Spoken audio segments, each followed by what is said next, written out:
Hey guys, it's Ork here, and today we're doing another character spotlight on a model that I'm really happy with. I've put over 20 plus hours into this guy, building him, painting him, and yeah, insanely happy with how he's turned out, so let's get into it.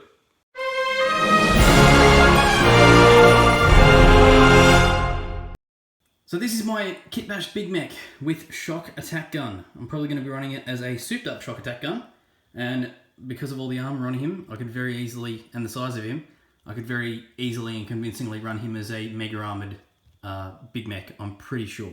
No one's going to argue with it. Insanely happy with how this guy's turned out. Just going over the bits. The arm here was actually off a friend built a robotic Ork war boss, and I ended up with one of the arms. But it's basically just sprue and card that's been cut and cabling that's been added. And yeah, it's definitely doable. I probably could have done something like that, but I had it in my bits box and I've just used it anyway. The Doomsday Ark cannon on the side here, basically just the butt of the cannon without the barrel. I've taken all the barrel bits off.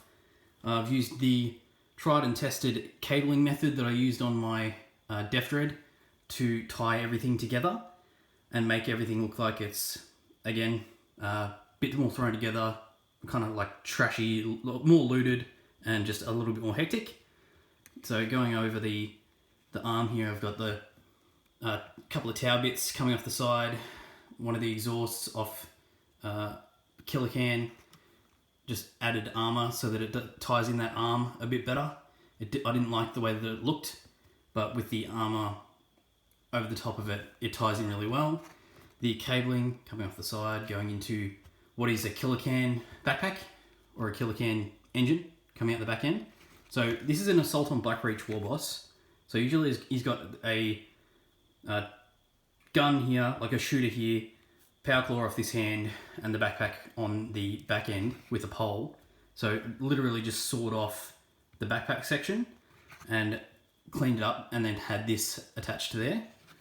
The Killer Can arm off to the side here, it's either a Killer Can or one of the truck bits, I can't remember which, but that's basically using it as a mechanical arm to help lift the gun because it is so big. It's just looked like, although he's a war boss model, it still looked a bit big for him to be holding it by himself, so kind of like using it as a servo arm just ties it in a heap better. Looks really, really cool. Very, very, very happy with how this whole thing's turned out. All of the edge highlighting, it kind of looked like a blob after I did all of the rust effects, which I actually did with acrylic paints,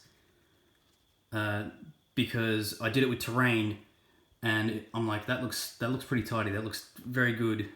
So I used it on the miniature, thinking, yep, it should transfer fine, and yeah, it did. Very much so. Very happy with how the rust effects have all turned out. And yeah, once I've hit it with the edge highlighting, it didn't just look like a blob of rusted colour, which is good. The face, all the details picked out on that. Very happy with how he's been painted. Just a jaw plate on the bottom. Again, more rust. Belly plate, rust. Added extra armor plates to the sides, front and sides of the legs. And Killer Can bits on this side and the other side. Basically just like servo legs, just everything tying him together to make it so that it's believable that he could be holding such a big fucking gun and actually shoot it. So again, insanely happy with how he's turned out. For a bit of size comparison, this is a normal Big Mek with a custom force field, and this is what this guy looks like. So yeah, if you liked my kit bash, if you liked the video, if you don't like the video, let me know in the comments. If you enjoy what I'm doing and you want to see more stuff like this, don't forget to like, share, subscribe, and hit the bell for notifications so you don't miss an upload. And I will see you guys in the next video. Thanks for watching, guys.